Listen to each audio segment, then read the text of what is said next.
Welcome to Kenton Teaches. Enjoy the video. In this video, I will show how to make mousse cake with mirror glaze. First, prepare a thin cake base, like a sponge or biscuit, to fit your mold. Next, whip 2 cups of heavy cream until it forms soft peaks, ensuring a light and airy mousse. Then, gently fold in 1 cup of melted chocolate or a fruit puree. Pour this mixture into your chosen mold and chill it in the freezer for at least 4 hours, or preferably overnight, to set completely. Once your mousse is completely frozen, it's time to prepare for glazing. This solid state is crucial for easy handling and a smooth finish. Carefully unmold the frozen mousse onto a wire rack.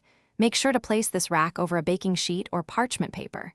This setup will efficiently catch any excess mirror glaze, keeping your workspace tidy and minimizing waste. Now, your cake is ready for its beautiful, shiny coating. Now, let's create that stunning mirror glaze. First, bloom 10 grams of gelatin in 60 milliliters of cold water for 5 minutes. In a saucepan, heat 150 grams of sugar with 150 milliliters of water until the sugar dissolves. Remove from heat, then stir in 150 grams of white chocolate and 100 grams of condensed milk.